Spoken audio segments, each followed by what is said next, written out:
Você já acordou no meio da madrugada e descobriu algo que mudou sua vida para sempre. Algo tão devastador que você sentiu o chão desaparecer debaixo dos seus pés. Pois foi exatamente isso que aconteceu com uma mulher grávida de 6 meses, só que ela não desabou. Ela planejou. E o que ela fez em seguida foi tão brilhante, tão calculado, que deixou o milionário completamente arrasado. Fica até o final porque essa história vai te deixar de queixo caído. Era 2h17 da manhã quando tudo começou a desmoronar. Mas não foi um barulho que acordou Carolyn, foi uma vibração. Sutil. Quase imperceptível. O celular dele, aquele segundo aparelho que ele jurava ser só para negócios internacionais, tremeu contra o mármore italiano da mesinha de cabeceira. A tela preta acendeu por um instante, e ali estava. Uma notificação de calendário. Siena, Carlyle Hotel, 9 da noite. Não se atrase. Siena. Um nome elegante. Um nome caro. Como tudo na vida de Michael. Carolyn ficou ali, congelada, a mão sobre a barriga de 6 meses. O bebê dormia tranquilo lá dentro, alheio ao terremoto silencioso que sacudia o mundo da mãe. 50 milhões de dólares em imóveis de luxo, 6.000 metros quadrados de silêncio comprado com vidros triplos acústicos, e tudo isso agora parecia uma tumba. Ela podia ter gritado. Podia ter acordado ele ali mesmo e feito um escândalo. Mas Carolyn não era só a esposa grávida e dócil que Michael pensava conhecer. Antes de se tornar Carolyn Pierce, frequentadora de eventos beneficentes e esposa de socialite, ela era Carolyn Reed. E Carolyn Reed tinha um talento muito específico. Ela destruía carreiras políticas em Washington. Sabe aquele tipo de pessoa que segue o dinheiro sujo? Que desenterra segredos enterrados em contas offshore e documentos corporativos complexos. Era isso que ela fazia. Ela não era contadora. Ela era caçadora. E agora, olhando aquela notificação brilhando na escuridão, ela sentiu algo despertar dentro dela. Algo que estava adormecido há 3 anos. Ela não dormiu naquela noite. Enquanto Michael roncava ao lado dela, completamente inconsciente, Carolyn saiu da cama como um fantasma e foi direto para o seu escritório caseiro. Ligou o laptop criptografado, aquela relíquia da vida antiga que Michael achava uma paranoia adorável. E começou a cavar. Porque dinheiro, meu amigo, dinheiro nunca mente. Pessoas mentem. Promessas mentem. Mas transferências bancárias? Essas contam a verdade nua e crua. As finanças de Michael eram um labirinto. Empresas de fachada, holdings offshore, fundos cegos, tudo projetado para minimizar impostos e maximizar segredos. Para a maioria das pessoas, seria impossível de decifrar. Mas para Carolyn, era como ler um livro aberto. Um livro que ela falava fluentemente. O maior erro dele foi a arrogância. Quando eles se casaram, ele deu acesso a ela de todas as contas principais. Foi um gesto romântico, sabe? Um símbolo de parceria. Só que ele nunca imaginou que ela realmente entenderia o sistema. Ele achava que o trabalho dela em Washington era fofoca política e leitura de registros de votação. Ele não fazia ideia de que ela sabia ler uma confirmação de transferência bancária como se fosse poesia. Durante semanas, Carolyn passou as noites mapeando o império dele enquanto Michael dormia.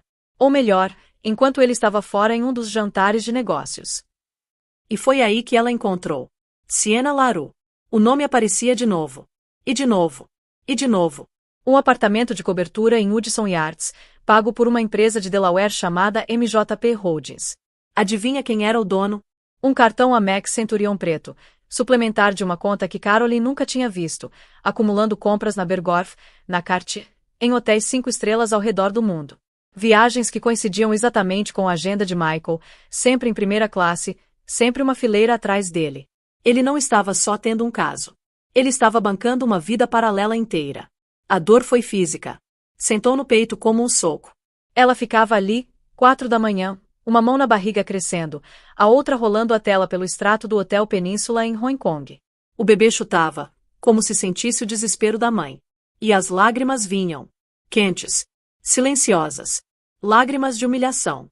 Mas sabe o que é interessante? A parte estrategista dela estava distante. Fria. Observando tudo de longe. Porque para Carolyn, dor era dado. Dor era combustível. E ela cavou mais fundo. Passou da amante e foi direto pro coração do negócio dele. As dívidas escondidas. Os sócios secretos. Então ela encontrou a pasta contingência. Escondida num servidor que ele achava que estava isolado da internet. Era a pasta de chantagem dele. Sujeira sobre concorrentes, sobre políticos corruptos, até sobre membros do conselho da própria firma dele. Era assim que ele vencia. não sendo mais inteligente, sendo mais sujo. Caroline finalmente entendeu o homem com quem tinha casado. Ele não era rei de nada. Era um parasita.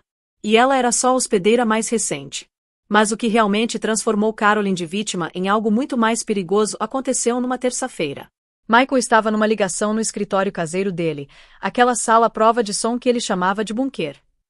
As portas pesadas de carvalho estavam fechadas. Ele achava que eram impenetráveis. Não eram.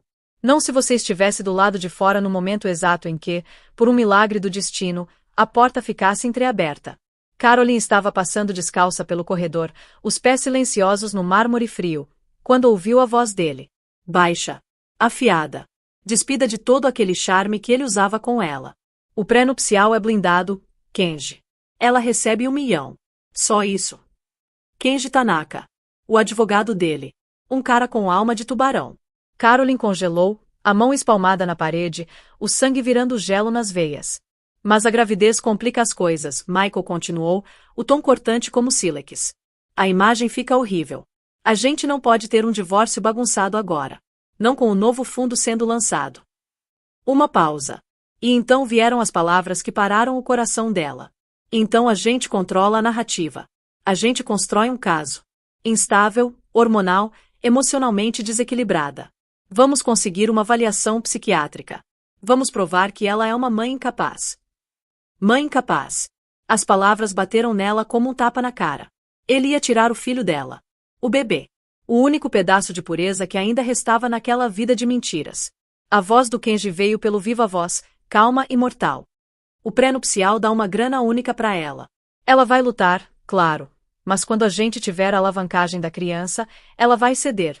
Vai aceitar o acordo e desaparecer. Visitas supervisionadas 2 vezes por ano. Se ela se comportar. Os joelhos de Caroline quase cederam. Ela segurou na parede para não cair, a respiração vindo em golfadas curtas e regulares. Cada célula do corpo dela gritava para entrar ali e arrancar os olhos dele. Mas algo mais forte a segurou. Não era medo. Não era tristeza. Era clareza. Caroline teve que tampar a boca com a mão para segurar o soluço. Mas não era um soluço de tristeza. Era um soluço de raiva pura e incandescente. Ele não estava só planejando deixá-la. Ele estava planejando apagá-la. Pintá-la como louca. Usar o filho deles como arma para destruí-la completamente.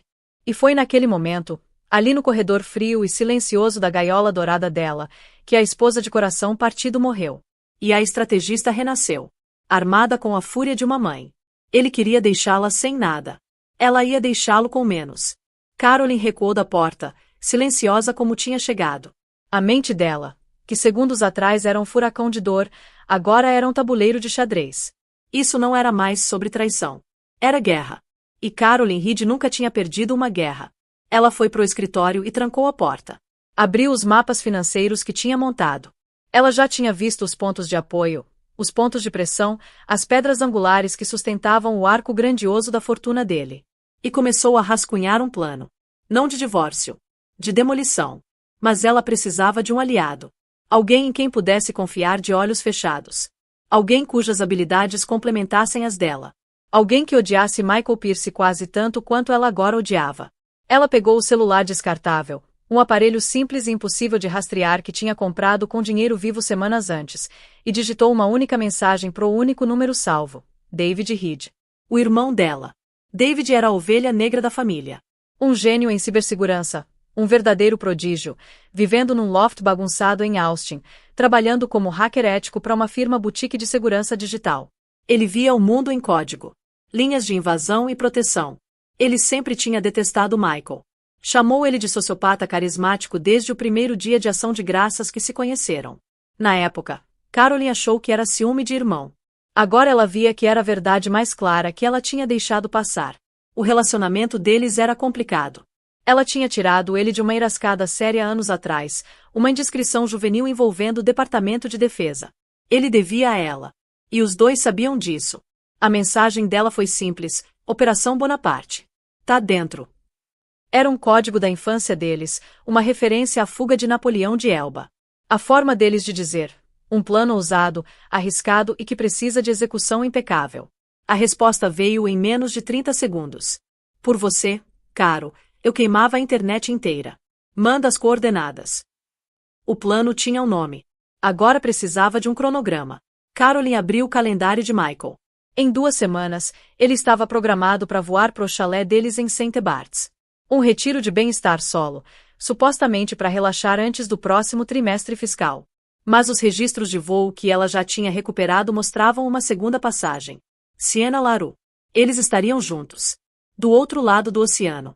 Entrelaçados em lençóis que Caroline tinha pagado. Eles estariam dormindo. E ela estaria trabalhando. Pelos próximos 14 dias, Caroline interpretou o papel da esposa dedicada e grávida radiante. Fingiu desejos por picles e sorvete. Discutiu paletas de cores pro quarto do bebê. Decidiu por um azul suave e tranquilizante. Sorriu calorosamente toda vez que Michael tocou sua barriga. Cada sorriso era uma mentira. Cada toque parecia uma aranha rastejando pela pele dela. Ela era um fantasma na própria vida. Observando. Coletando. Preparando. Com precisão metódica, ela reuniu as últimas peças vitais do quebra-cabeça. Os protocolos de segurança dos portais bancários privados na Suíça e nas Ilhas Cayman. As frases específicas de autenticação vocal usadas com o corretor dele no Pictet Group. E as frases semente para múltiplas carteiras de armazenamento frio de criptomoedas, que ela descobriu num pendrive escondido dentro de um exemplar oco de O Príncipe de Maquiavel na estante dele. A ironia era tão afiada que quase tinha gosto doce. David trabalhou na parte dele. Montou uma corrente de redes privadas virtuais, VPNs, que mascaravam a atividade digital dela através de uma dúzia de países em segundos, tornando a presença eletrônica dela impossível de rastrear. Ele também preparou o pacote de nova identidade, Anna Miller. Passaporte português, carteira de motorista e uma rede de novas contas bancárias num país sem tratado de extradição com os Estados Unidos. Ele era o criador de fantasmas digitais dela. Na noite antes da partida de Michael, ele estava num humor particularmente generoso. Presenteou ela com uma caixa de veludo. Dentro tinha um colar de diamantes absurdamente grande. Para a futura mãe mais linda do mundo, ele disse, a voz suave como seda. Caroline sentiu uma onda de náusea. E não tinha nada a ver com gravidez. Ela deixou ele prender o colar no pescoço dela. As pedras frias e pesadas contra a pele. Tá lindo, Michael. Obrigada. Vou sentir sua falta. Ele sussurrou, beijando a testa dela. Vou estar esperando, ela respondeu, segurando o olhar dele no espelho. A mulher no reflexo era uma estranha. Um sorriso sereno. E olhos frios como os diamantes na garganta. Ele logo estaria deitado ao lado da amante. Ela estaria esperando. Não pela ligação dele, mas pelo momento em que ela queimaria tudo que ele tinha construído. O voo para St. Barts decolou de Teterboro às 10h05 da noite. Caroline assistiu o ícone do jato particular se mover lentamente pela tela do aplicativo de rastreamento de voo no celular descartável dela, até virar um pontinho sobre o Atlântico. Michael estaria se acomodando, bebericando champanhe vintage. Sienna estaria com ele. A performance tinha começado. A performance de Caroline terminou no momento em que a porta pesada da cobertura clicou atrás dele. A máscara doce e dócil caiu. Ela se moveu pela casa silenciosa e opulenta, os passos ecoando na vastidão. Foi até o closet e removeu o colar de diamantes. Não o devolveu para a caixa de veludo. Deixou cair no carpete grosso, onde ficou deitado como uma serpente reluzente. Nunca foi um presente. Era uma algema. Ela não usaria mais. O centro de comando dela era agora o escritório caseiro branco e austero, transformado. Um segundo monitor, trazido por um mensageiro do David 2 dias antes, estava ao lado do laptop criptografado dela. Um ventilador silencioso zumbia baixinho na mesa. Por perto, uma garrafa térmica de chá de camomila morno, 3 barras de proteína e um power bank de alta capacidade. Essa era a sala de guerra dela. O espaço era frio, estéril, mas vibrava com uma eletricidade que ela não sentia há anos. Essa era a caçada. Os dedos dela pairavam sobre o teclado, a mente ciclando por cada passo com clareza cirúrgica. Por baixo, no entanto, o pulso batia erraticamente. Uma pulsação quieta de adrenalina e terror materno. Não haveria segunda chance. A batalha duraria aproximadamente 8 horas. A janela entre Michael cair no sono no meio do voo e o banco privado dele em Genebra abrir para negócios. Ela colocou o headset e iniciou uma chamada criptografada de ponta a ponta com David.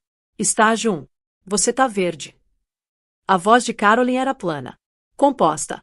Verde em todos os quadrantes, David respondeu, a voz crepitando levemente, mas igualmente firme. Tô dentro da infraestrutura da rede Pierce Capital agora. É uma fortaleza, Carol. mas ele deixou a chave debaixo do tapete. A integração da casa inteligente, ela disse. Não perguntou. Exatamente, David confirmou. Ele conectou tudo. Câmeras de segurança, controles de clima, até o servidor local num único hub de IoT por conveniência.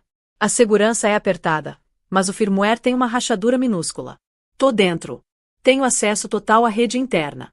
Posso monitorar cada pacote de dados entrando e saindo. Se um alarme silencioso disparar, eu mato antes mesmo de pensar em discar para fora. Você é invisível. Caroline respirou fundo e devagar.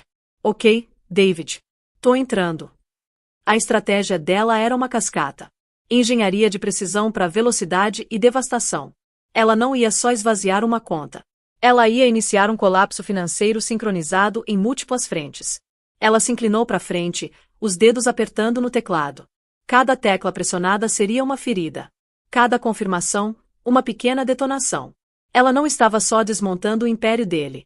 Estava recuperando a própria voz. Uma transação de cada vez. A lista dela estava organizada por liquidez e risco. Primeiros alvos, contas de corretagem.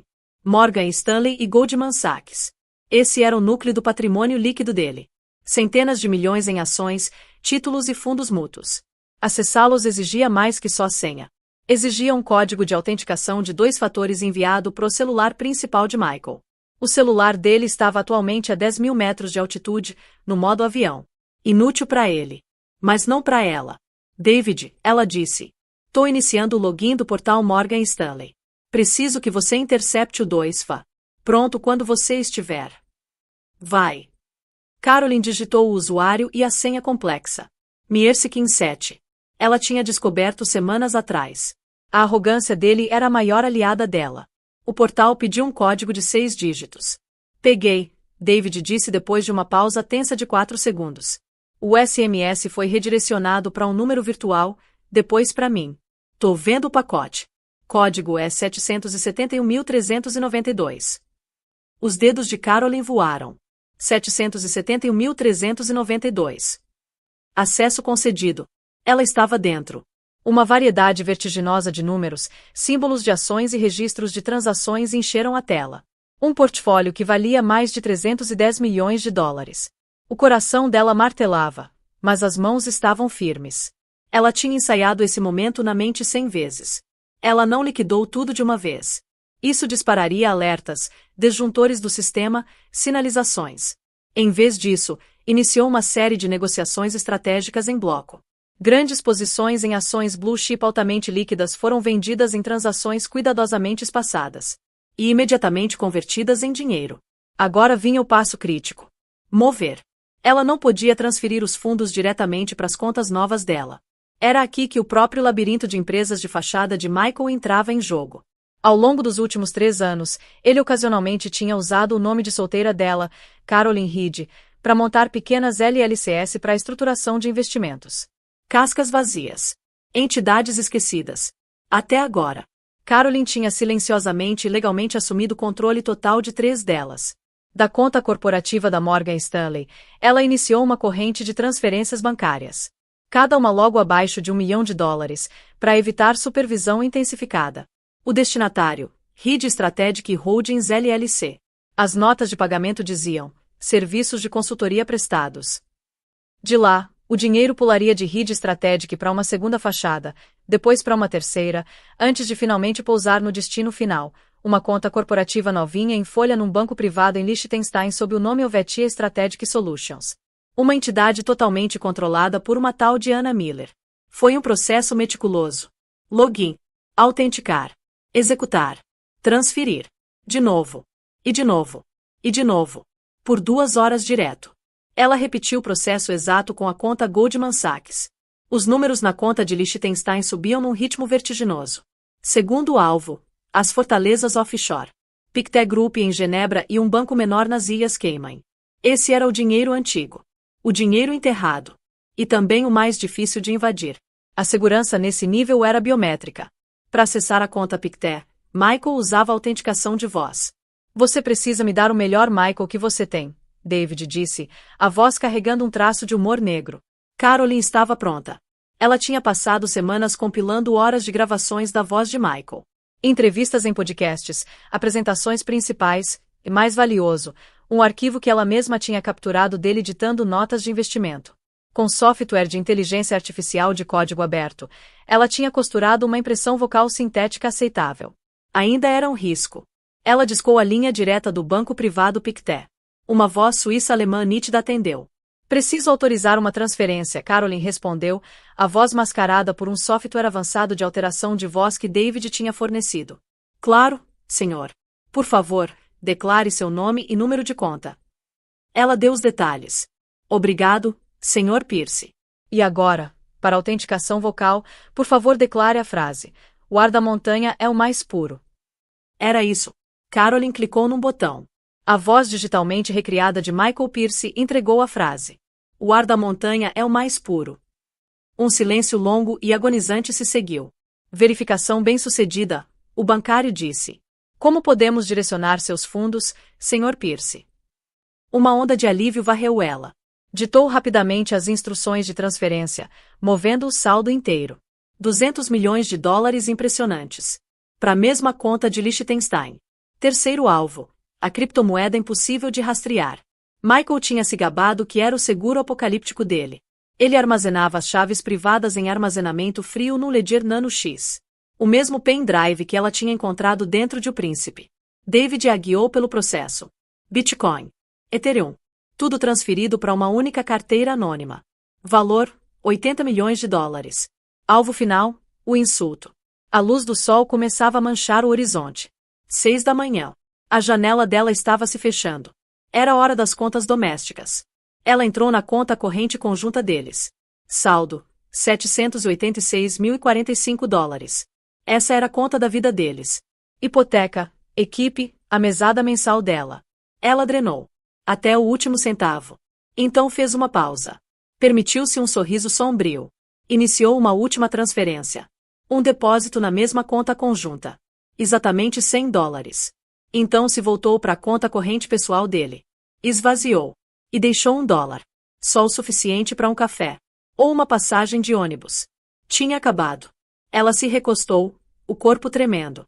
Os olhos escanearam o total final. Ela tinha acabado de liquidar e transferir mais de 600 milhões de dólares. David, ela sussurrou, a voz baixa. Acabou. Fase 1 completa. Jesus, caro, David soltou o ar. Tô olhando os registros. É uma guilhotina digital. Você não roubou ele. Você apagou ele. Fase 2, ela disse, já está em movimento. Os dados. O servidor interno de Michael, guardado no porão com controle de clima, continha a vida inteira dele. Cada e-mail, cada contrato. E mais importante, a partição criptografada escondida rotulada contingência. A pasta de chantagem dele. Agora era dela. Tô iniciando a transferência pro cloud seguro, David disse. São 800 gigas. Vai levar uns 20 minutos. Quando terminar, vou limpar o drive fonte. Quero dizer, realmente limpar. Sanitização de nível DOD. Nenhum byte vai sobreviver. Enquanto os dados fluíam, Caroline se moveu pela casa. Ela não levou nada de luxo. Nem as joias, nem a arte, nem as roupas de grife. Fez uma mala. Só o essencial. Os celulares descartáveis, o passaporte novo, o ledger de cripto. As coisas que ela tinha possuído antes de Michael. E as ferramentas da vida que viveria depois. Entrou no quarto. Os travesseiros dele ainda tinham a marca da cabeça. Ela não sentiu nada. Foi até o banheiro principal e pegou o teste de gravidez positivo da gaveta. Aquele que tinha começado tudo. Aquele com suas 2 linhas rosa gêmeas. Desafiadoras e inegáveis. Colocou-o delicadamente no travesseiro dele. O celular dela vibrou. Uma mensagem de David. Download completo. Limpando o drive agora. Você precisa ir, Carol. Agora. O rastro digital sumiu. Agora apague o físico. Caroline desceu a escadaria grandiosa pela última vez. No foyer, fez uma pausa. Os olhos caíram numa foto emoldurada enorme dela e Michael no dia do casamento. Eles pareciam tão felizes. Era tudo mentira. Pegou a única chave da casa da bolsa e colocou na mesa de mármore embaixo do retrato. Então saiu pela porta da frente, deixando destrancada. No fim da longa entrada sinuosa da outra casa deles, a propriedade em Greenwich, para onde tinha dirigido num carro alugado reservado sob nome falso, um serviço de carro impossível de rastrear já estava esperando. O sol estava nascendo. Era o primeiro dia da vida nova dela. E o último dia de Michael Pierce. Ele só não sabia ainda. Michael Pierce acordou com o rumble suave da descida em St. Barts e a voz melosa de uma comissária oferecendo uma toalha quente. Ele se sentia invencível. O voo tinha passado numa névoa feliz e sem sonhos. Ele tinha passado as primeiras 2 horas mandando mensagem para Siena, provocando, antes de cair num sono profundo. Ele era um rei nas nuvens. Voando em direção à amante. Com sua vida perfeita e esposa grávida esperando obedientemente em casa. Desembarcou, passando tranquilamente pela alfândega privada. Logo além, Siena estava esperando. Ela estava radiante num vestido de linho branco. Ele a beijou forte. Uma reivindicação pública possessiva. A espera acabou, ele respondeu, guiando ela em direção à Mercedes preta elegante esperando para levá-los para a vila. O primeiro sinal de problema foi sutil.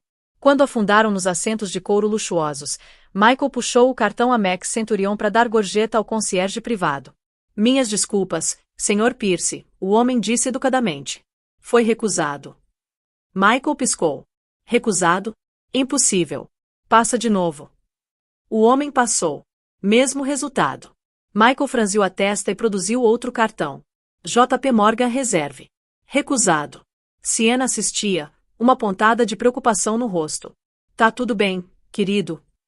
Não é nada, Michael rebateu, a cor subindo nas bochechas. Ele pegou uma pilha grossa de euros da carteira e entregou. Provavelmente um problema de rede. Mas algo frio tinha se instalado sob a pele dele. Ele sentou em silêncio no trajeto. Distraído. Distante.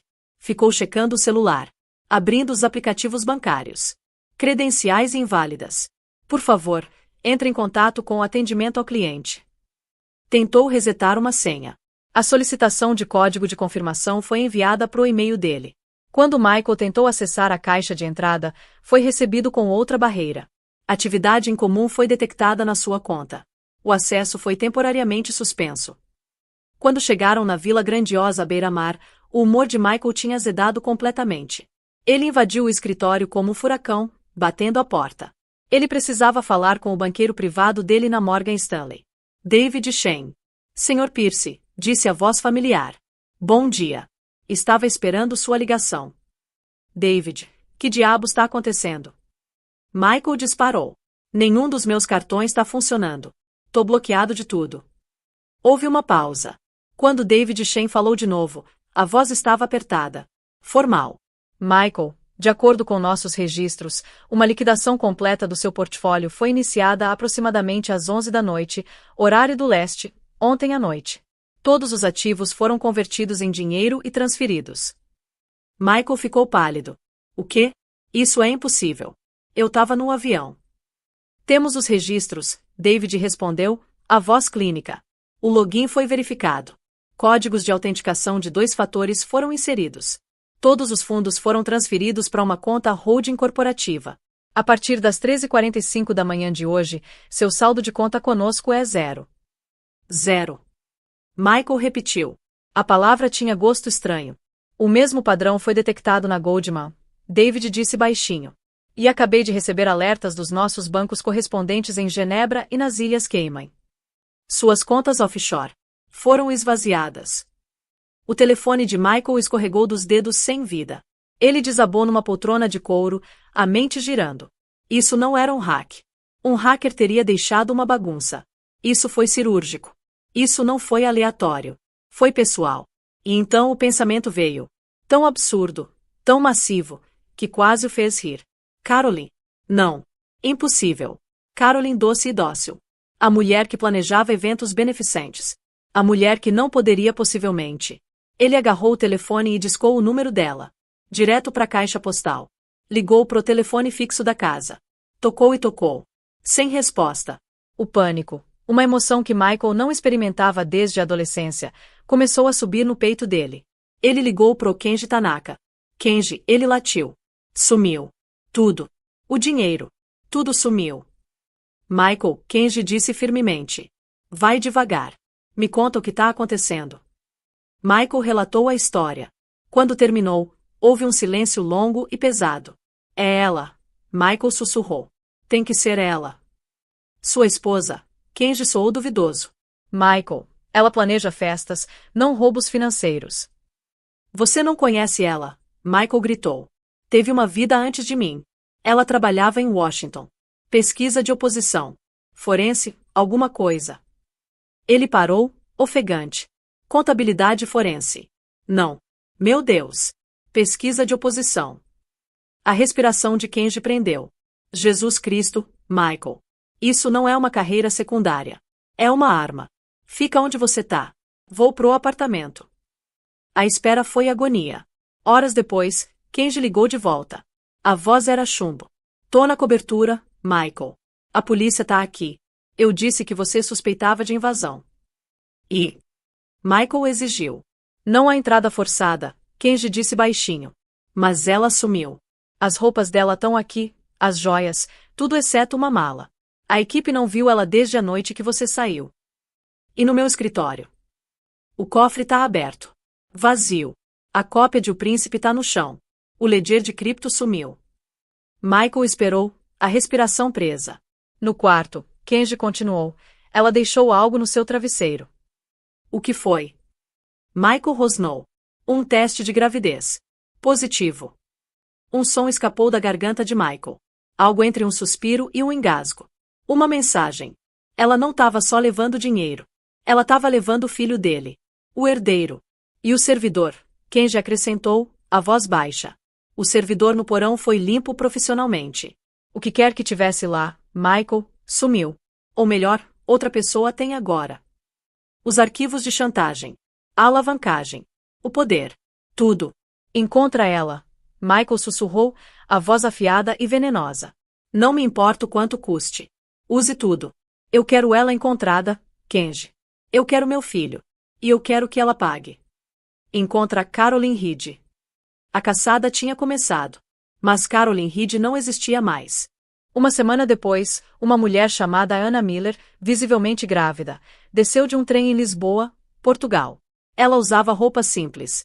O cabelo antes brilhante cortado curto e tingido de um castanho sem graça. Ela fez check-in num apartamento modesto pré-pago com vista pro Rio Tejo. Naquela noite, ela recebeu uma mensagem criptografada de David. Eles são bons, Carol. A equipe do Kenji é afiada. Tão rastreando o fluxo de dinheiro. Encontraram a conta de Liechtenstein. Tão movendo para congelar. Anna Miller, anteriormente Carolyn Reed, sentiu um pequeno sorriso frio tocar os lábios. Ela digitou a resposta. Eu sei. Esperava isso. Quanto tinha nela quando congelaram? A resposta de David veio instantaneamente. Uns 5 milhões. Anna deu um gole no chá de ervas. Bom. Essa era a isca. O resto já tá em armazenamento frio e barras de ouro, sentado num cofre em Zurique. Deixa eles ficarem com os 5 milhões. É a taxa de achado deles. Ela não estava só fugindo. Ela estava se redimindo. Abriu o laptop novo. Uma conexão de internet via satélite segura. Abriu o arquivo de contingência de 800 gigabytes. Ela não mandou para a imprensa. Isso seria bagunçado. Isso era o jeito de Michael. O jeito dela era cirúrgico. Ela anonimizou um único arquivo. Prova de insider trading de Michael num acordo recente de fusão. E mandou para o portal de denúncia da SEC. Pegou outro arquivo. Prova de um caso de um senador americano financiado por um fundo secreto da Pierce Capital. E mandou diretamente para a esposa do senador. Uma mulher que Carolyn conhecia dos tempos de Washington por ser bem mais implacável que o marido. Finalmente, pegou os arquivos detalhando os planos de Michael de tirar os próprios sócios do novo fundo. E mandou anonimamente para os próprios sócios. Ela fechou o laptop. A tempestade tinha sido desencadeada. Não era sobre o dinheiro. O dinheiro era só a ferramenta. Era sobre justiça. Era sobre garantir que aquele homem nunca, jamais, pudesse usar o poder dele para ameaçar ela ou o filho dela de novo. Ele não tinha só perdido a esposa. Não tinha só perdido o filho. Ele tinha perdido a armadura que o tornava invencível. 3 meses depois, Anna Miller sentou numa pequena varanda em Lisboa. O sol português brilhante aquecendo o rosto dela. Ela segurava o filho recém-nascido. Léo. Tava lendo as notícias internacionais no tablet. Michael Pierce indiciado por múltiplas acusações de fraude de valores mobiliários. Senador Davis renuncia, citando razões familiares. Pierce Capital Partners entra com pedido de falência do capítulo 11 após golpe interno. Ela olhou para baixo pro bebê dormindo nos braços. É só nós agora, pequeno, ela sussurrou. Nunca foi sobre vingança. Foi sobre resiliência. Foi sobre recuperar a dignidade que ele tinha tentado arrancar dela, uma mentira de cada vez. Ela tinha sido vítima. Depois se tornou sobrevivente. Agora, finalmente, ela era livre. A brisa suave da tarde trazia o cheiro de sal do oceano. Léo mexeu levemente nos braços dela, os dedinhos minúsculos se abrindo e fechando como se agarrasse a algo invisível. Caroline. Não, Ana agora, sentiu algo que não sentia há tanto tempo que quase tinha esquecido o nome. Paz. Não a paz comprada com vidros à prova de som e mármore italiano. Não a paz de uma gaiola dourada. Mas a paz verdadeira. A paz de saber que ela tinha lutado. E vencido. Ela pensou em Michael. Provavelmente ainda tentando reconstruir os cacos da vida dele. Respondendo perguntas de advogados. Enfrentando investigações federais. Descobrindo que os aliados que ele tinha comprado com dinheiro e chantagem agora se voltavam contra ele como cães raivosos. E a parte mais bonita. Ela não precisou destruí-lo diretamente. Ela só precisou tirar as máscaras. Remover o verniz. E deixar o mundo ver quem ele realmente era. Um castelo de cartas construído sobre mentiras, chantagem e traição.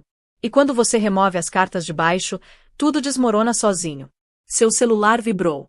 Uma mensagem de David. Viu as notícias. 3 dos maiores sócios dele entraram com processo. Tão alegando fraude fiduciária. E tem mais. A Siena desapareceu. Parece que quando o dinheiro secou, o amor também secou. Irônico, né? Ana sorriu. Ela digitou de volta. Não é ironia. É karma. Ela colocou o telefone de lado e olhou pro horizonte. A cidade de Lisboa se estendia diante dela em tons de terracota e ouro pálido. As ruas estreitas e sinuosas cheias de vida. Tão diferente das avenidas largas e vazias de Manhattan. Ela tinha perdido muito.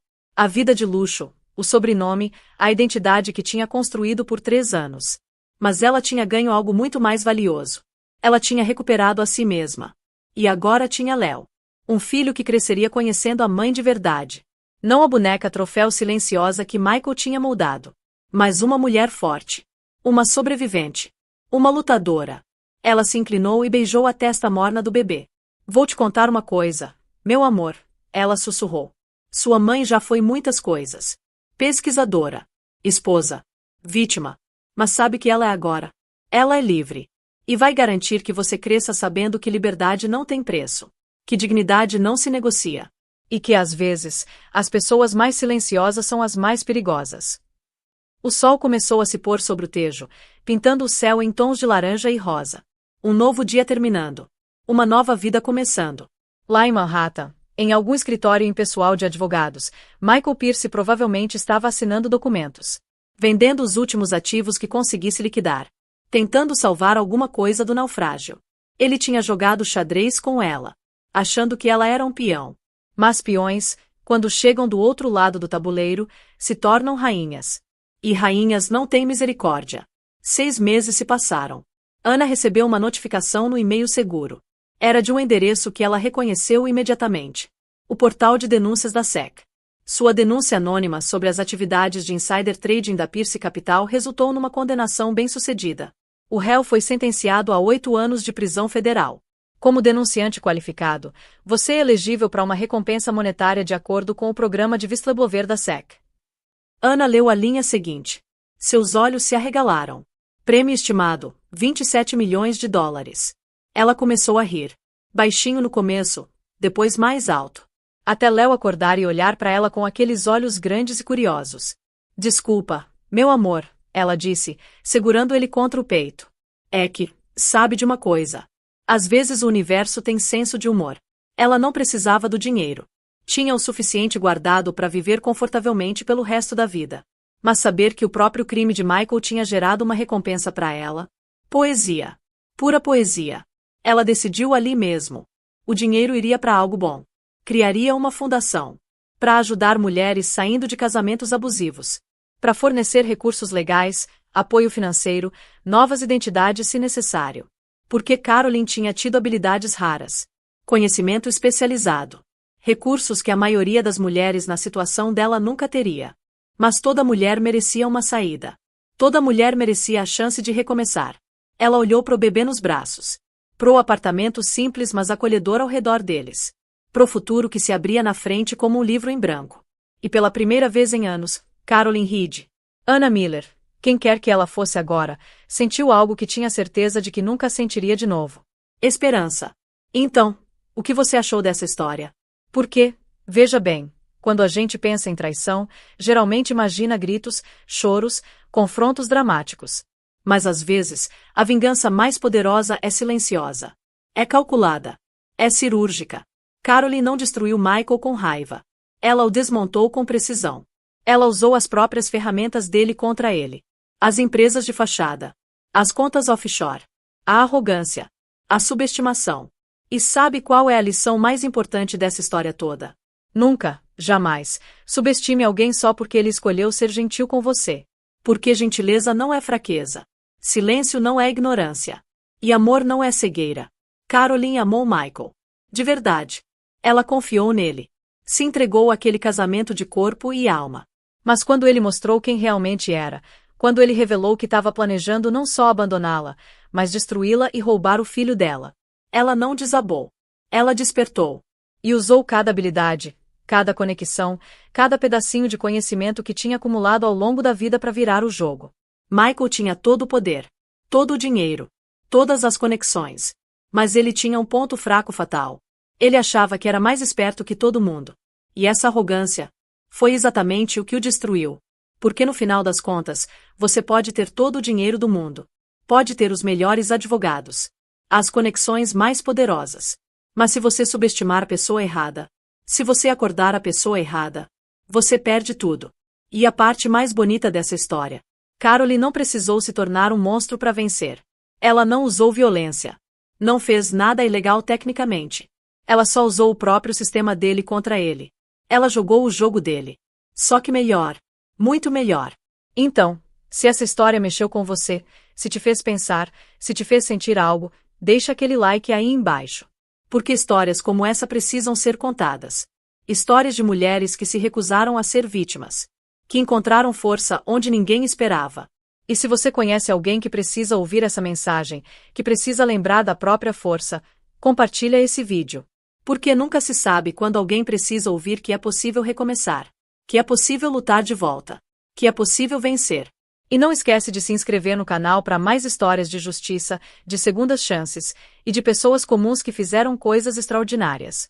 Porque no final do dia, a gente não precisa de superpoderes para ser forte.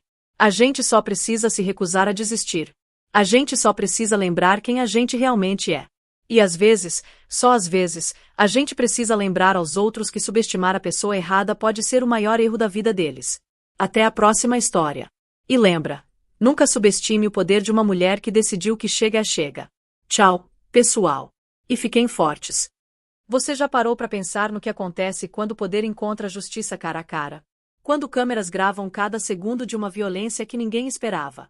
Bom, hoje você vai descobrir uma história que balançou uma cidade inteira. E olha, não é ficção não. É sobre uma mulher grávida, uma escadaria de mármore, e o momento em que tudo mudou. Fica comigo até o final porque, cara, esse desfecho vai te pegar de surpresa. Então me conta nos comentários, que horas são aí onde você tá? E de onde você tá assistindo?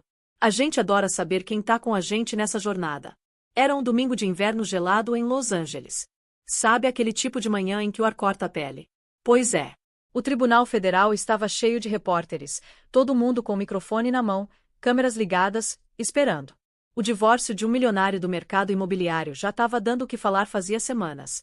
Mas ninguém, absolutamente ninguém, imaginava o que estava prestes a acontecer naquelas escadas de mármore branco. Um sedã preto parou na calçada. A porta se abriu devagar. Amber saiu do carro, segurando sua bolsinha contra o corpo. Grávida de 7 meses, ela se movia com cuidado, equilibrando o peso da barriga, se a gente for sincero, o peso de muito mais que isso. Ela usava um vestido amarelo claro que brilhava suavemente sob a luz da manhã. O rosto dela, pálido, mas firme. Aquele tipo de calma que esconde um cansaço profundo, sabe? As câmeras começaram a clicar quando ela deu os primeiros passos em direção ao tribunal. O som dos saltos dela ecoava no mármore.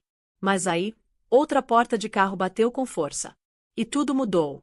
Verônica surgiu. Vestido vermelho, salto alto, confiança estampada no rosto.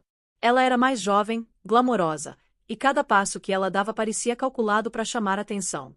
Os repórteres viraram na hora. Todo mundo sabia quem ela era, a suposta amante do marido de Amber. Um silêncio pesado caiu sobre o grupo enquanto Verônica avançava, o som dos saltos dela cortando o ar como uma faca. Quando ela viu Amber no topo das escadas, um sorriso frio apareceu no rosto dela. Então você realmente apareceu, ela disse alto o suficiente para as câmeras captarem. Achei que você finalmente ia aprender a esconder essa cara. Amber parou, a mão descansando na barriga. Eu não vim para brigar, ela disse baixinho. Por favor, só sai do caminho. Mas Verônica se aproximou mais, o perfume pesado dela invadindo o espaço. Você não pode mais bancar a vítima, ela sussurrou com veneno na voz. Você perdeu ele. Aceita logo. Amber respirou fundo e tentou continuar andando. Os repórteres estavam observando tudo. Flash disparavam de novo. Alguém sussurrou. Essa é a esposa. Outra voz respondeu. É ela sim, a grávida. Amber alcançou o corrimão, tentando se equilibrar. Verônica seguiu, as palavras afiadas como navalha. Você acha que aparecer assim faz as pessoas terem pena de você? Ela disse. Você é patética. Os lábios de Amber tremeram. Você não sabe o que está dizendo. Verônica riu. Ah, eu sei exatamente o que estou dizendo. Você devia ter ficado em casa. Ninguém quer mais ver você. Foi aí que ele apareceu. Grant Caldwell surgiu na porta acima delas, a expressão ilegível. Terno cinza impecável, óculos escuros escondendo os olhos.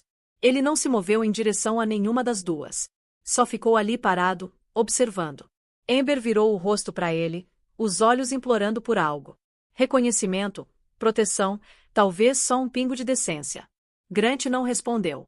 O silêncio entre eles pesava mais que os sussurros da multidão. Verônica viu a indiferença dele e sorriu ainda mais. Tá vendo? Nem ele te quer aqui, ela disse. Você é só um incômodo. O coração de Amber acelerou. As câmeras ainda estavam gravando. Por favor, ela sussurrou. Tem uma criança envolvida nisso. Verônica se inclinou para frente. Esse é o seu problema, não o nosso. O murmúrio varreu os repórteres. Um cinegrafista levantou a lente mais alto, sentindo que a história estava ficando mais sombria a cada segundo. Amber deu mais um passo cauteloso escada acima, segurando firme no corrimão. O salto dela escorregou levemente no mármore frio. Verônica estendeu a mão, mas não para ajudar. Para empurrar. O movimento foi repentino, cruel, cheio de intenção. O chute acertou em cheio a barriga de Amber. O som foi suave, mas o suspiro que veio depois foi ensurdecedor. Os olhos de Amber se arregalaram. A dor atravessou o corpo dela como eletricidade. A bolsa caiu da mão dela, espalhando papéis pelas escadas. Ela cambaleou para trás, os braços se debatendo procurando equilíbrio. Um grito surgiu da multidão. Alguém berrou, ela tá grávida. As câmeras dispararam em rajadas rápidas, capturando cada frame. O vestido vermelho, o tecido amarelo se retorcendo, a expressão de choque congelada no rosto de Amber. Ela bateu forte nas escadas, rolando uma vez antes de parar no meio do caminho. O mundo girou ao redor dela. O frio cortante do mármore pressionou contra o rosto dela. Ela conseguia ouvir pessoas gritando, pés correndo, sirenes em algum lugar na distância. A visão dela ficou turva, e as bordas da consciência começaram a desaparecer. Através do zumbido nos ouvidos dela, ela ainda conseguia distinguir a voz de Verônica tremendo. Eu não quis. Ela caiu. Grant finalmente se mexeu, os passos lentos e incertos. Ele parou no meio da escada, encarando Amber como se não soubesse o que fazer. Os repórteres se aproximaram mais, gritando o nome dele. Um deles berrou. Você viu o que aconteceu? Ela chutou ela.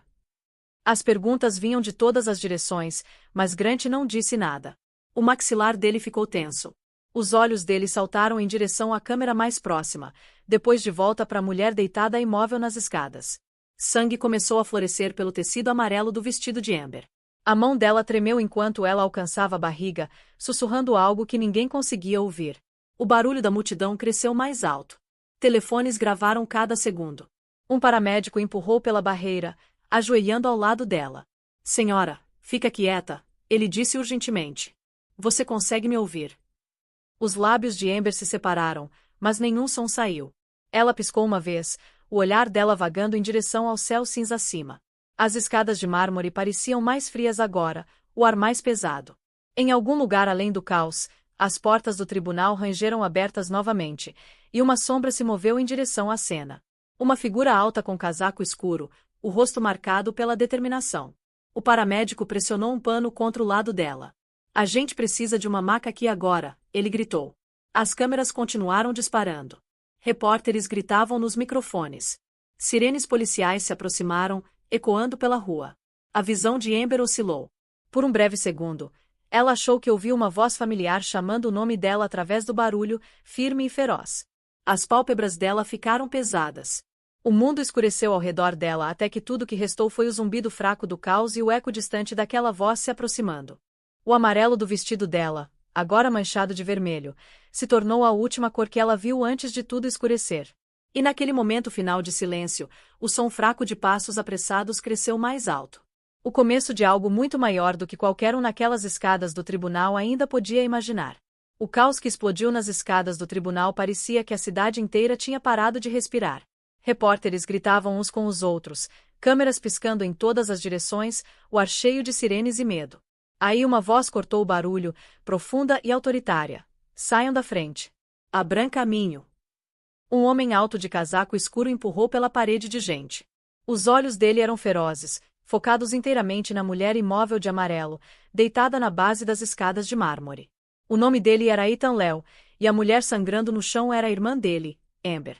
Ele tinha acabado de chegar para encontrar ela quando viu a multidão se mover e ouviu os gritos.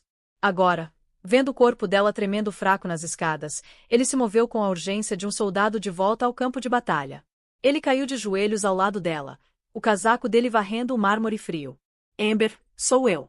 Tô aqui, ele disse, a voz baixa mas tremendo. As pestanas dela tremularam uma vez. Os lábios dela se moveram, mas nenhuma palavra saiu. Sangue manchava o tecido amarelo claro do vestido. Ethan pressionou a mão dele gentilmente contra o pulso dela, procurando por pulso. Quando ele sentiu o ritmo fraco sob a pele dela, alívio e terror colidiram dentro dele. Ela tá viva, ele gritou. Alguém chamou ajuda médica. Alguns metros de distância, Verônica Shaw estava congelada, o vestido vermelho dela vívido contra o caos. Os repórteres viraram as câmeras em direção a ela enquanto sussurros se espalharam. Essa é a amante, alguém disse. Ela chutou ela. As mãos de Verônica tremiam. Foi um acidente, ela insistiu, a voz quebrando. Ela caiu. Eu não quis. Ethan virou a cabeça devagar em direção a ela, a expressão afiada o suficiente para silenciar a multidão. Os olhos dele eram escuros, firmes, cheios de um tipo de raiva que só vem do amor e da traição.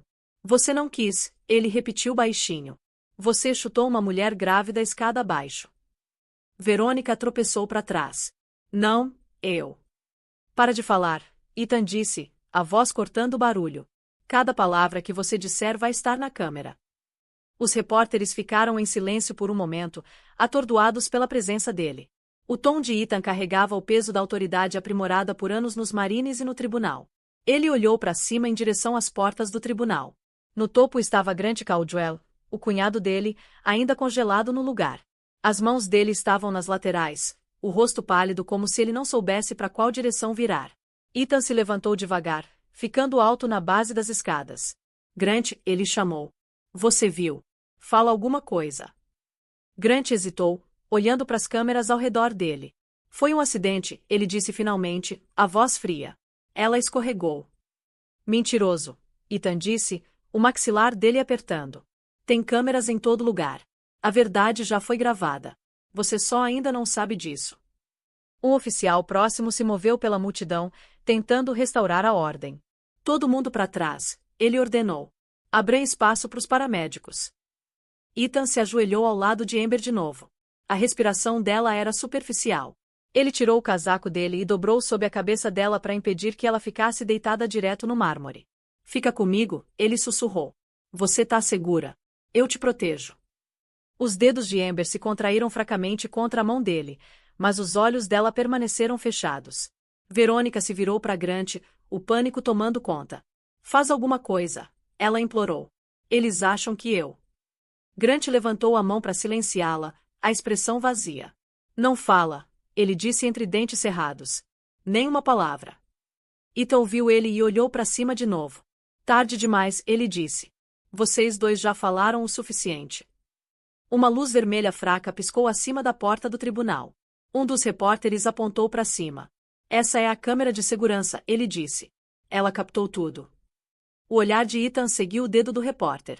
A pequena luz vermelha piscava continuamente, indiferente e impiedosa. Bom, ele murmurou baixinho. A verdade vai continuar viva, mesmo que ela não possa falar por enquanto. O som das sirenes cresceu mais alto. 2 ambulâncias pararam na base das escadas do tribunal. Paramédicos pularam para fora carregando maçãs e bolsas médicas. Onde está a paciente? Um deles gritou. Ethan acenou para eles avançarem. Aqui. Ela está grávida e sangrando. Cuidado. Os médicos trabalharam rapidamente, checando o pulso dela, enrolando uma bandagem ao redor do abdômen dela e colocando um colar ao redor do pescoço dela. Um deles olhou para cima para Ethan. Você é da família? Sou irmão dela, ele respondeu. Vou com ela. Eles levantaram Amber gentilmente na maca. O cabelo dela roçou no braço dele, o rosto pálido contra o amarelo do vestido. Por um momento, a respiração de Ethan falhou. A última vez que ele tinha visto ela assim foi anos atrás quando eles eram crianças e ela tinha caído da bicicleta. Naquela época, ele tinha carregado ela para casa. Agora, tudo que ele podia fazer era garantir que ela não morresse na frente do mundo. Os repórteres gritaram perguntas enquanto os paramédicos começaram a descer as escadas. Senhor Léo, você vai processar? Foi premeditado. O que vai acontecer com a amante? Ethan ignorou todos eles. O foco dele estava em Amber, a quietude dela aterrorizante. Os paramédicos alcançaram a base das escadas, empurrando a maca em direção à ambulância esperando. Ethan seguiu de perto, o casaco dele batendo no vento frio. Verônica tentou se aproximar, mas um policial a parou. Senhora, fica aí. Você vai precisar fazer uma declaração. Grant gritou algo pro oficial, mas o barulho da multidão abafou. Ele olhou em volta, preso numa tempestade de câmeras e luzes piscando. Ethan virou uma última vez para encarar os dois. A voz dele era baixa, mas carregou pelo caos. Tudo o que aconteceu aqui, ele disse, vai seguir vocês pelo resto das vidas de vocês. Então ele subiu na parte de trás da ambulância, tomando seu lugar ao lado da irmã. O paramédico fechou a porta. Do lado de fora, os repórteres se pressionaram mais perto, tentando conseguir uma última foto. A voz de Verônica rachou enquanto ela gritou algo que ninguém conseguiu entender. A polícia começou a empurrar a multidão para trás. Grant ficou nas escadas, rodeado por luzes piscando, o rosto sem expressão. Dentro da ambulância, Ethan se inclinou sobre Amber, segurando a mão dela firmemente enquanto a sirene começou a uivar. As luzes lá fora transformaram a cidade num borrão de vermelho e branco. Ele não olhou para trás pro tribunal. Não havia nada lá para ele exceto mentiras. Enquanto a ambulância entrou no trânsito, Ethan sussurrou: Aguenta firme, Amber. Só aguenta firme. A cidade correu por eles, e o som da sirene subiu mais alto, cortando o barulho de tudo que tinha acabado de se estilhaçar. No momento seguinte, a ambulância desapareceu no labirinto de ruas, carregando tanto a mulher ferida quanto o início da luta que ainda estava por vir. As portas da ambulância se abriram de sopetão quando o veículo parou na frente do Hospital Santa Maria. As luzes vermelhas brilhantes piscaram contra as paredes brancas, pintando a entrada em listras de urgência. Uma equipe de médicos e enfermeiras correu para frente com uma maca. Ethan saiu primeiro, o rosto tenso, os olhos fixos na irmã dele deitada imóvel lá dentro. Mulher grávida, 7 meses, o paramédico gritou enquanto eles a rolaram pela rampa. Trauma abdominal severo, possível hemorragia interna, batimento cardíaco fetal instável. As palavras esfaquearam Ethan como cacos de vidro. Ele seguiu ao lado da maca, acompanhando cada passo apressado da equipe médica. O nome dela é Amber Léo, ele disse rapidamente. 30 anos, sem alergias conhecidas. O tipo sanguíneo dela é o positivo. A enfermeira na frente assentiu. Entendemos. Por favor, fique para trás. Eu sou o irmão dela, Ethan disse firmemente. Não vou deixar ela. Você pode nos seguir até a triagem, ela respondeu sem olhar para cima. Mas vai precisar esperar quando começarmos o procedimento. Eles explodiram pelas portas deslizantes no corredor de emergência. O ar lá dentro era frio e cortante, cheio do cheiro de antisséptico. As luzes fluorescentes zumbiam acima. Cada segundo parecia mais pesado que o anterior. O vestido amarelo de Amber estava encharcado em manchas escuras, a cor desaparecendo em algo irreconhecível. A mão dela pendia mole sobre o lado da maca. Um médico de roupas verdes correu ao lado deles. Para caindo. Me dá uma linha. Começa os fluidos agora, ele disse para uma enfermeira. Ele virou para Ethan por um breve segundo. Senhor, vamos fazer tudo o que pudermos, mas você precisa deixar a gente trabalhar. A garganta de Ethan apertou. Ele se forçou a ficar para trás, observando enquanto levavam Amber pelas portas duplas em direção à sala de trauma. O som das portas batendo ecoou pelo corredor como uma batida final de coração. Ele ficou parado, a mente dele se recusando a aceitar o que os olhos dele tinham visto. Uma enfermeira se aproximou dele com uma prancheta. Senhor, vamos precisar que você preencha o formulário de admissão dela. Contato familiar, parente mais próximo, essas coisas. Ethan pegou a prancheta, mas a mão dele tremeu tanto que a caneta arranhou o papel.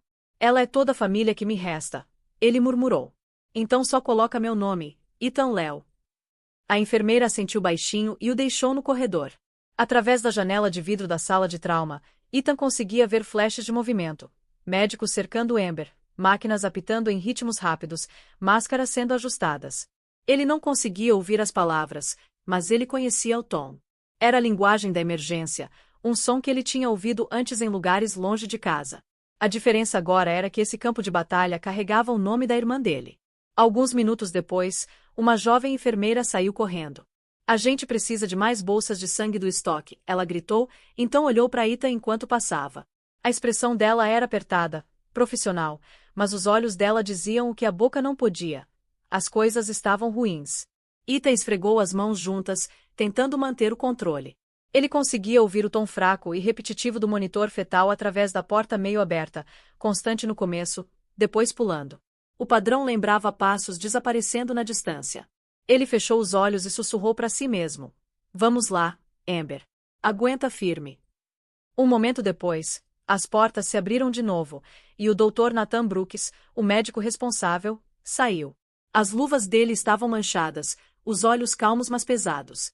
Senhor Léo, ele disse, sua irmã tá estável por enquanto, mas ela tá em condição crítica. A gente teve que sedá-la. Ela caiu em coma. A frequência cardíaca do bebê tá irregular, mas ainda presente. Ethan encarou ele. Um coma. Ela sofreu choque severo, Dr. Brooks explicou.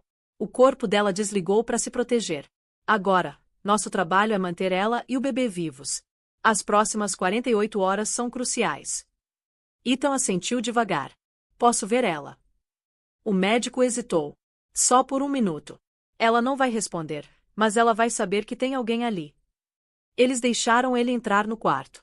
Amber estava deitada sob as luzes fortes, conectada a fios e tubos. O peito dela subia e descia gentilmente, o monitor ao lado dela pulsando com linhas verdes fracas. A pele dela parecia pálida contra os lençóis brancos limpos. O zumbido suave das máquinas preencheu o silêncio. Ethan se aproximou, a sombra dele se estendendo pela cama dela. Ei, mana, ele sussurrou. Você tá segura agora? Ele alcançou a mão dela, cuidadoso para não perturbar a linha do soro. Os dedos dela estavam frios. Ele apertou levemente. Eu tô bem aqui. Você só descansa. Eu cuido do resto. Atrás dele, Dr. Brooks falou baixinho com uma enfermeira. Vamos transferir ela para terapia intensiva. Eu quero monitoramento fetal a cada 30 minutos. Ethan não desviou o olhar de Amber. Os pensamentos dele espiralaram através de memórias. O último dia de ação de graças que eles tinham passado juntos, as risadas, o jeito que ela tinha zoado ele por ainda tomar café preto como um soldado. Ele engoliu com dificuldade. Você sempre disse que eu ia aparecer tarde demais, ele disse baixinho. Dessa vez não. Uma enfermeira ajustou o monitor. A frequência cardíaca da criança não nascida tremulou pela tela, fraca mas constante. Ethan exalou devagar, a tensão no peito dele aliviando só um pouquinho. Ele virou pro Dr. Brooks. Ela vai acordar. O médico pausou antes de responder. A gente ainda não sabe. Ela é forte. Isso tá a favor dela. Ethan assentiu uma vez. Ela é a pessoa mais forte que eu conheço. Dr. Brooks deu um pequeno aceno de respeito. Vou te atualizar a cada hora. Quando o médico saiu, Ethan ficou sozinho ao lado da cama. O corredor do hospital lá fora estava cheio de movimento. Enfermeiras gritando números, telefones tocando, portas abrindo e fechando. Mas dentro do quarto, tudo parecia suspenso. O tempo não se movia aqui. Ele simplesmente esperava. Ele olhou para o rosto de Amber de novo. Eles te machucaram na frente do mundo, ele sussurrou. Agora o mundo vai ver como é a justiça. O apito fraco do monitor preencheu o silêncio. Ele colocou a mão dela gentilmente de volta no cobertor, se endireitou e virou em direção à porta. Quando ele alcançou o corredor, a detetive Laura Ruiz estava esperando, o bloco de notas dela na mão. Senhor Léo, ela disse, eu vi as filmagens. A gente precisa conversar quando você estiver pronto. Ita encontrou o olhar dela. Amanhã de manhã, ele disse baixinho. Hoje à noite, eu fico aqui. Ruiz assentiu e foi embora. Ethan olhou mais uma vez pela pequena janela para Amber deitada imóvel na cama do hospital. As luzes do corredor piscaram enquanto a noite se instalou sobre Los Angeles. Lá fora, a chuva começou a cair contra o vidro. Lá dentro, o apito constante do monitor continuou, um lembrete frágil de que ela ainda estava lutando. E enquanto Ethan se sentou na cadeira ao lado da porta, ele sabia que daquele momento em diante, a luta pela justiça tinha verdadeiramente começado. Amanhã depois do ataque, Los Angeles acordou com manchetes piscando. Cada televisão em cada lanchonete, tribunal e lobby de escritório carregava a mesma história. Amante de milionário chuta esposa grávida nas escadas do tribunal, tudo filmado. Apresentadores de notícias falavam em tons graves enquanto o vídeo tocava de novo e de novo. O clipe mostrava a Amber em seu vestido amarelo claro virando, o movimento violento repentino da perna de Verônica, e a queda nauseante que seguiu. Pela cidade toda, pessoas pararam o que estavam fazendo para assistir. A filmagem durava apenas 10 segundos, mas carregava o peso da indignação de uma nação. Na área de espera do hospital, Ethan assistiu à transmissão em silêncio.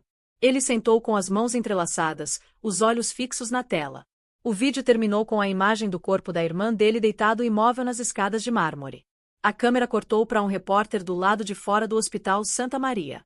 Amber Léo permanece em coma hoje à noite, o repórter disse. O irmão dela, o advogado federal Ethan Léo, jurou buscar justiça. Ethan se levantou devagar, o reflexo dele piscando no vidro da televisão. Eles já transformaram a dor dela em notícia. Ele murmurou, o maxilar apertando. Beleza. Então eles vão ouvir a verdade de mim. Lá fora, o pátio do hospital estava lotado de jornalistas. Câmeras apontadas para a entrada principal, luzes brilhando. Um enxame de microfones se estendia em direção a qualquer um usando crachá de hospital. Quando Ethan passou pelas portas, o barulho bateu nele como uma onda. Perguntas vieram de todas as direções. Senhor Léo, como tá sua irmã? Ela vai sobreviver? Você planeja apresentar acusações criminais contra Grant Caldwell ou Verônica Shaw? Ethan levantou a mão. Vocês vão ter suas respostas, ele disse, a voz firme. Mas primeiro vocês vão ouvir fatos, não fofoca. Ele parou diante das câmeras, ombros quadrados, as luzes da imprensa refletindo no casaco dele.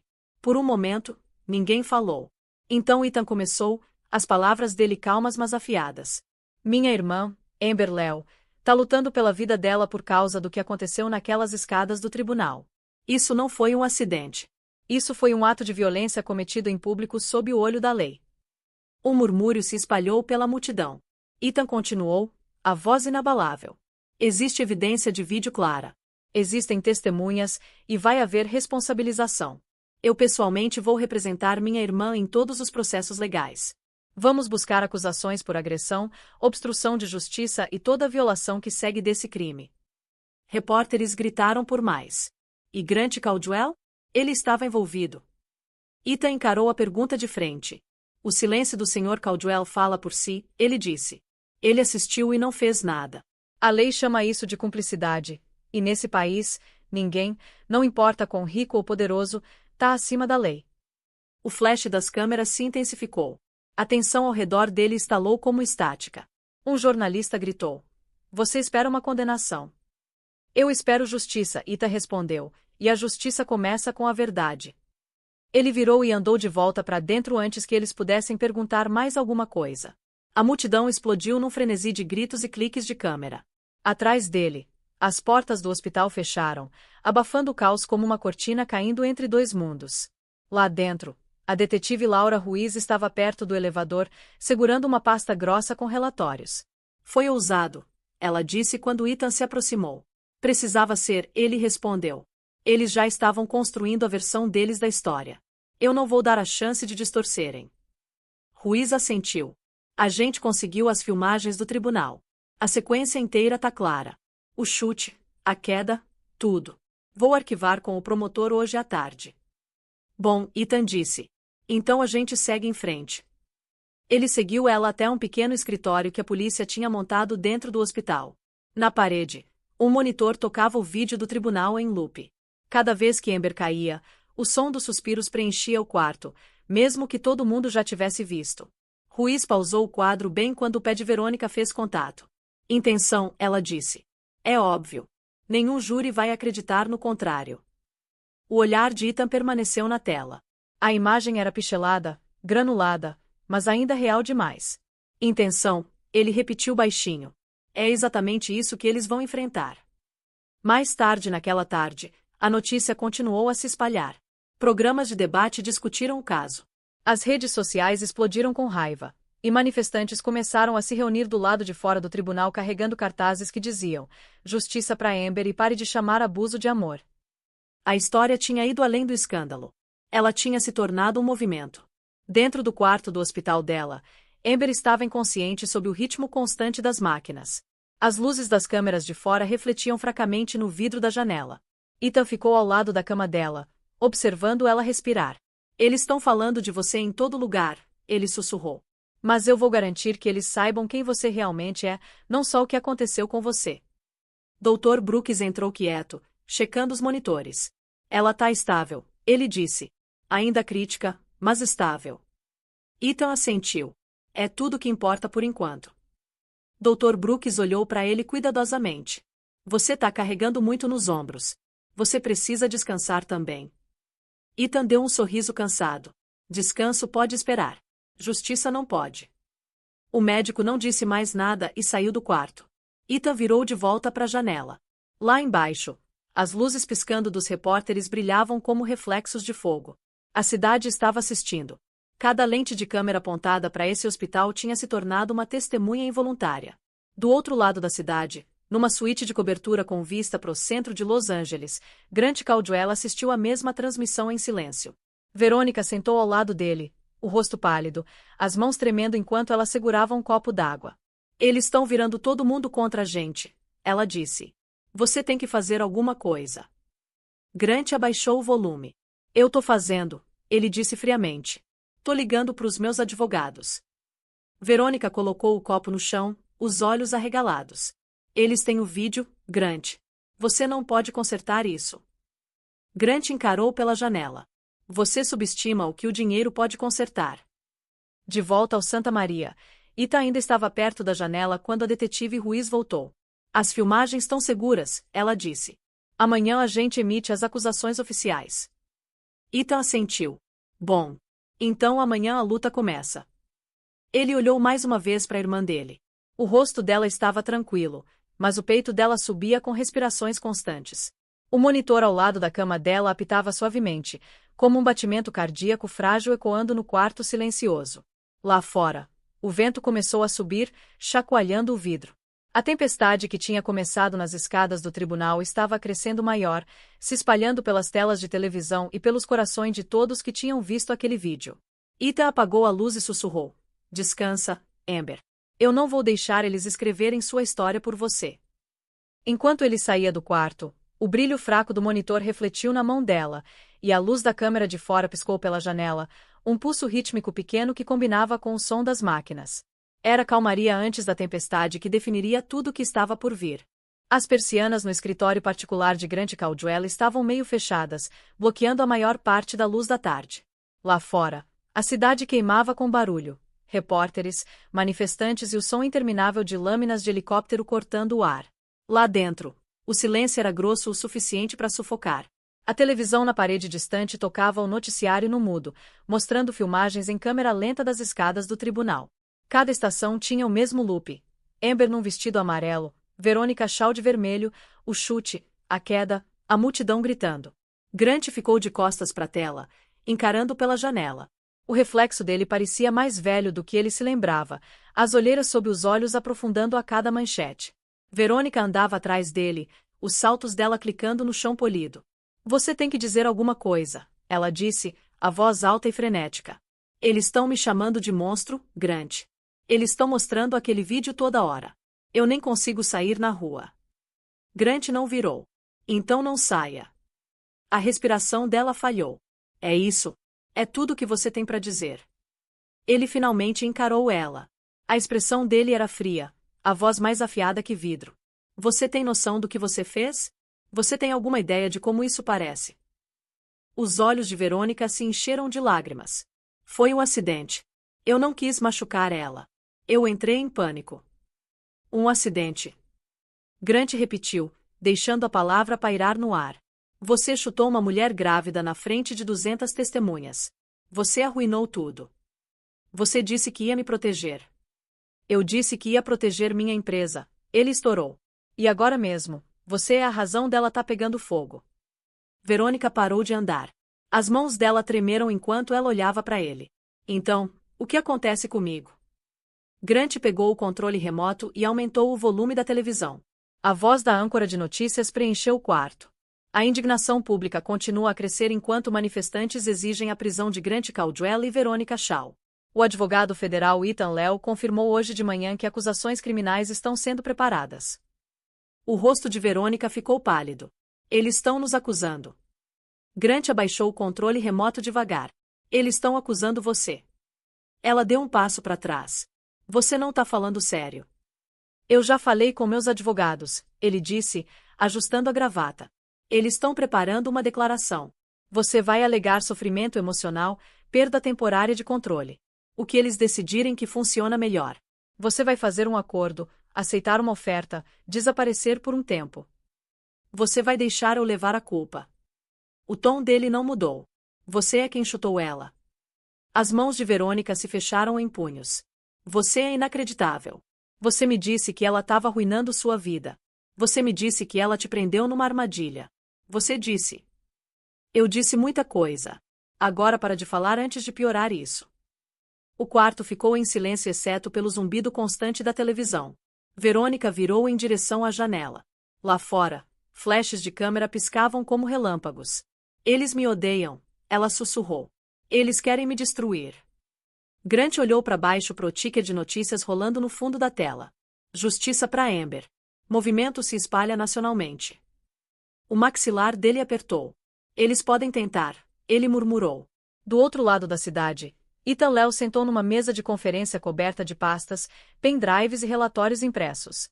A detetive Ruiz ficou ao lado dele, rolando por filmagens de segurança num laptop. Aqui, ela disse, pausando o vídeo. Você pode ver claramente agora. Nenhum contato antes do chute. Nenhuma provocação. Isso vai se sustentar no tribunal. Ethan se inclinou mais perto, os olhos fixos na tela. Manda isso pro escritório do promotor antes da meia-noite. Eu quero cada cópia registrada e criptografada. Ruiz assentiu, já em movimento. A gente também juntou depoimentos de testemunhas.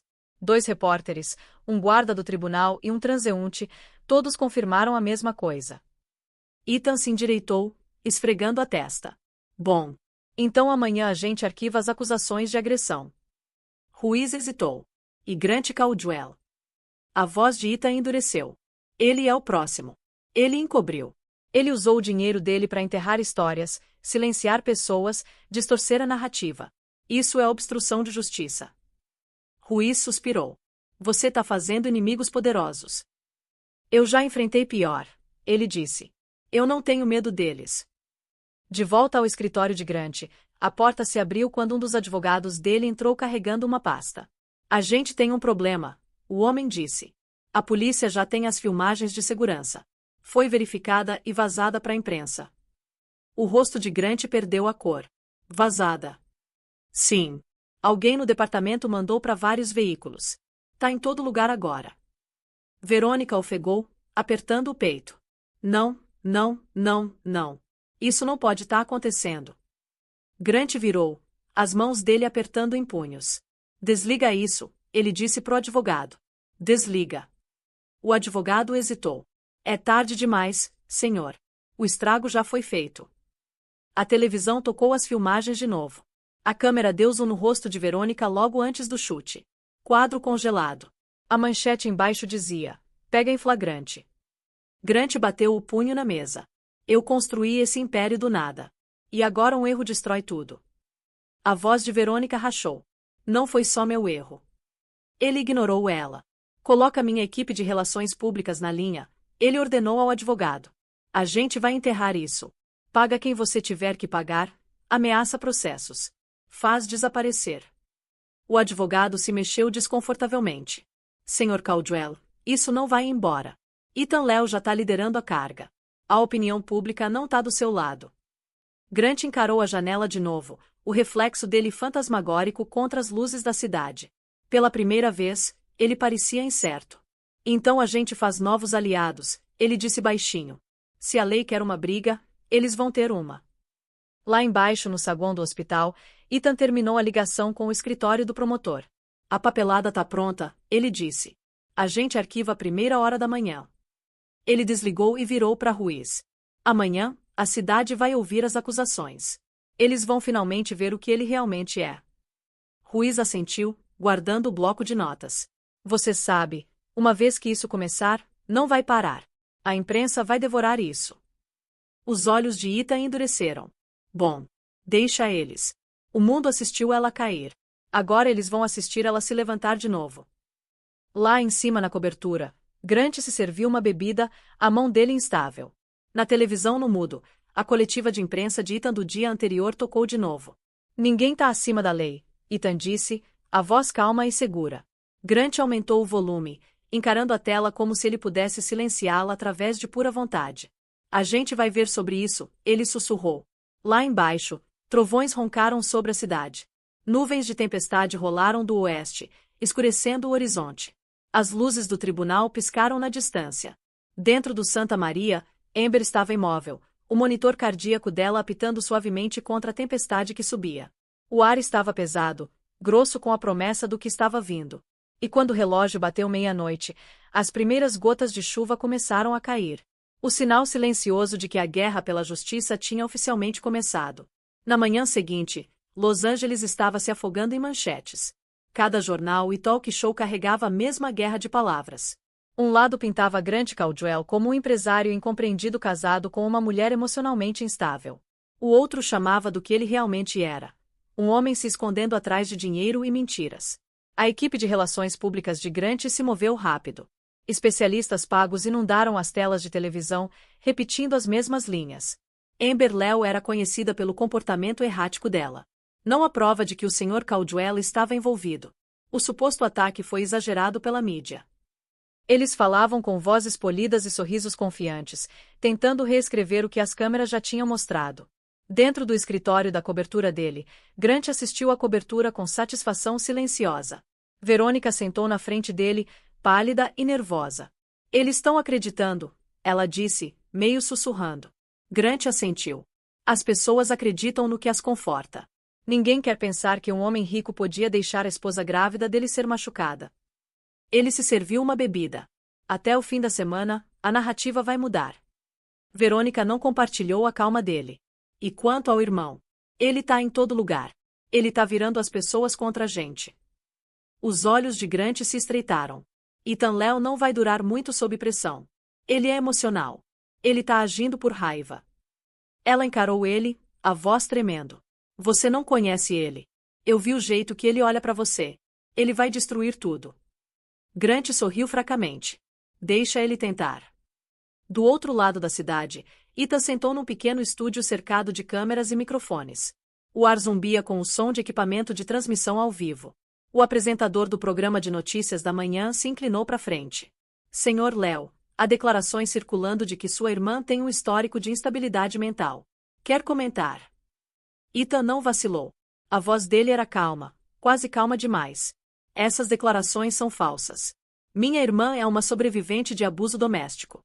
Quando abusadores são pegos, eles fazem o que abusadores sempre fazem: desacreditam a vítima. O apresentador hesitou. Então, você está dizendo que isso é um encobrimento? Eu tô dizendo, Ethan respondeu, olhando diretamente para a câmera, que quando um homem tem dinheiro suficiente para silenciar a verdade, se torna a responsabilidade de todo mundo falar mais alto. O estúdio ficou em silêncio. A transmissão ia tocar pelo país inteiro pelo resto do dia. Naquela tarde, as redes sociais explodiram. Hashtags se multiplicaram. Hashtag Justiça pra Amber virou tendência nacionalmente. Milhares de mulheres compartilharam as próprias histórias de violência e manipulação, postando fotos de fitas amarelas nas escadas do tribunal. O movimento tinha crescido além do caso em si. Ele tinha se tornado um grito por algo maior. No Hospital Santa Maria, o barulho do mundo lá fora ecoou fracamente pelas paredes. Ethan ficou no corredor do lado de fora do quarto de Amber, telefone pressionado no ouvido. Sim, eu vi os relatórios, ele disse afiadamente. Manda cada documento pro promotor. Eu quero cópias das transferências financeiras que Caldwell fez semana passada. Ele pagou 2 repórteres e um guarda de segurança. A gente vai provar. A detetive Ruiz andou até ele segurando um tablet. A gente rastreou os pagamentos de relações públicas, ela disse. Todos roteados através de empresas de fachada ligadas a Caldwell Holdings. É mais que difamação agora. É adulteração. Ethan exalou, a voz baixa. Então a gente constrói o caso. Começa a rascunhar intimações. Ruiz assentiu. A audiência é amanhã. Eles queriam um show público. Eles vão ter um. Na cobertura, a confiança de Grant começou a rachar. A empresa de relações públicas que tinha prometido controle agora ligava em pânico. O movimento tá forte demais, o gerente disse pelo viva voz. Toda vez que a gente solta uma declaração, Ethan Léo contra-ataca em minutos. As pessoas acreditam nele. Grant bateu o copo na mesa. Então desacredita ele. Investiga o passado dele.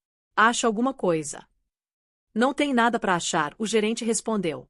Ele é limpo. É veterano, advogado federal, e a irmã dele tá morrendo.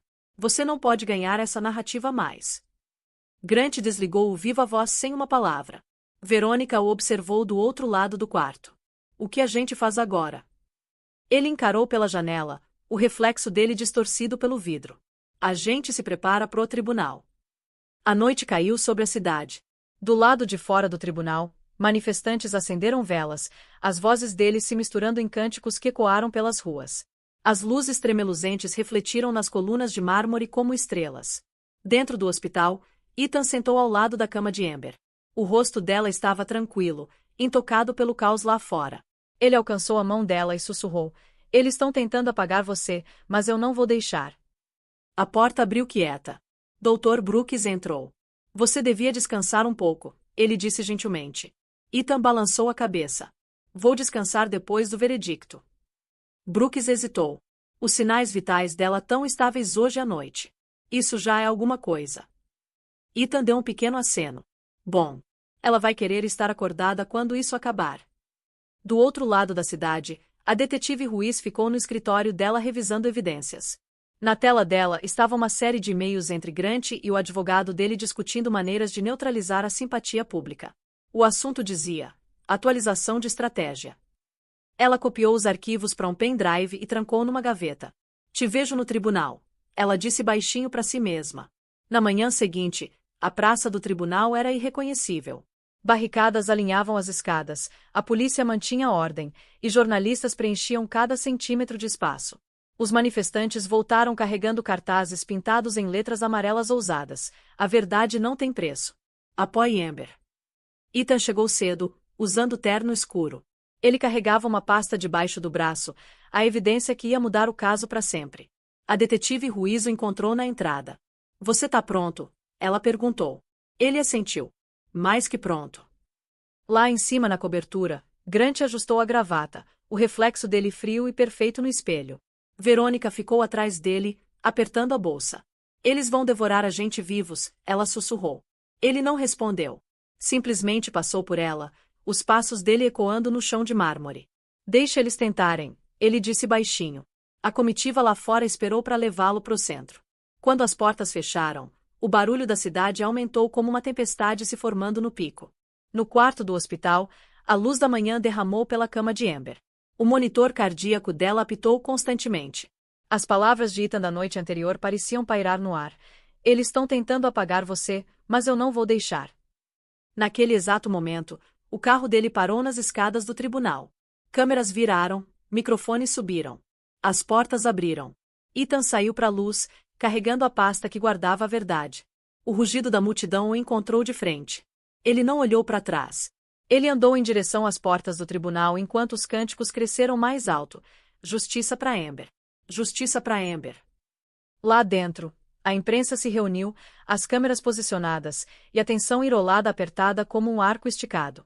As manchetes de amanhã decidiriam tudo. E enquanto Ethan tomou o lugar dele na mesa do autor, o relógio bateu 10. O oficial de justiça pediu ordem. O tribunal ficou em silêncio. O julgamento de Grant Caldwell e Veronica Shaw tinha começado. O Tribunal Federal de Los Angeles ficou como uma fortaleza sob um céu nublado. Multidões encheram a praça, as vozes deles ecoando entre as colunas de mármore. Policiais seguraram as barricadas. Câmeras piscaram e equipes de televisão narraram cada movimento. Lá dentro, o ar estava carregado de tensão. Cada assento no tribunal estava ocupado. O julgamento de Grant Caldwell e Veronica Shaw tinha se tornado mais que um caso. Era o momento que a cidade estava esperando. Na mesa do autor sentou Ethan Léo, o terno escuro passado, a expressão calma mas inflexível. Ele colocou uma única pasta diante dele, a evidência que ele tinha lutado para conseguir.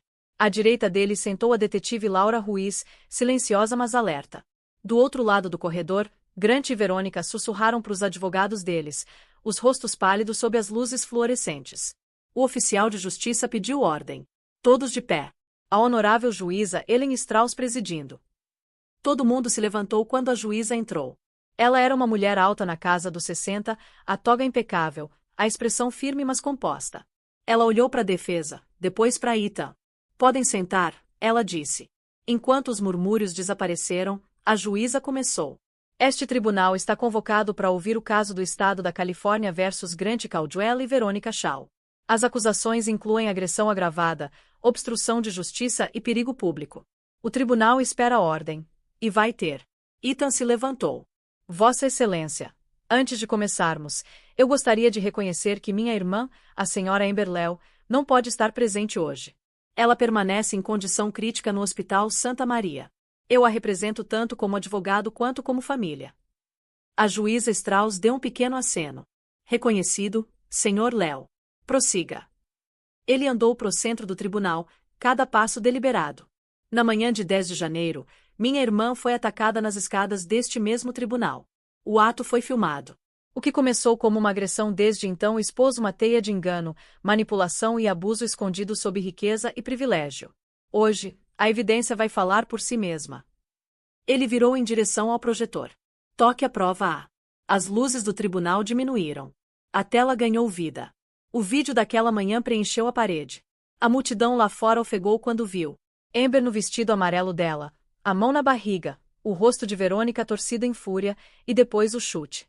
O som do grito de Amber ecoou pelos alto-falantes, seguido pelo baque do corpo dela batendo no mármore.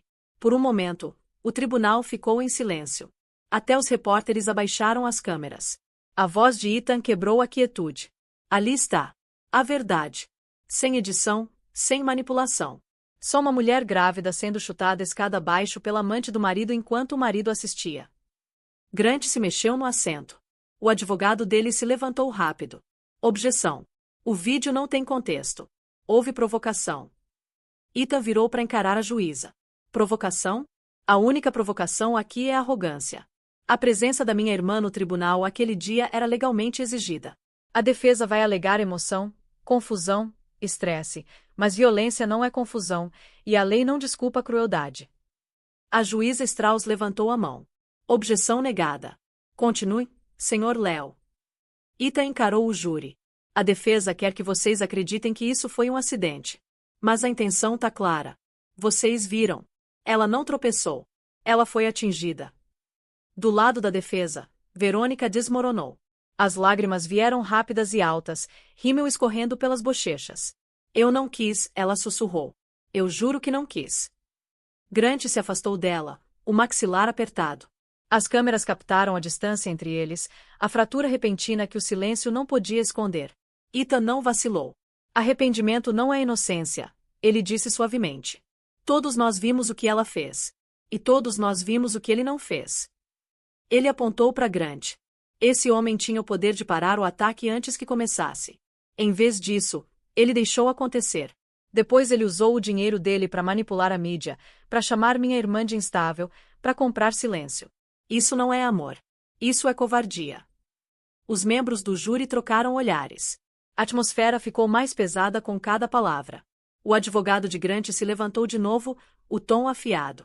O Sr. Léo tá deixando emoção turvar o profissionalismo dele. Esse caso é sobre fatos, não vingança familiar. Ita respondeu calmamente. Fatos nos trouxeram aqui. O vídeo é um fato. Os depoimentos de testemunha são fatos. Os pagamentos que seu cliente fez para enterrar essa história são fatos.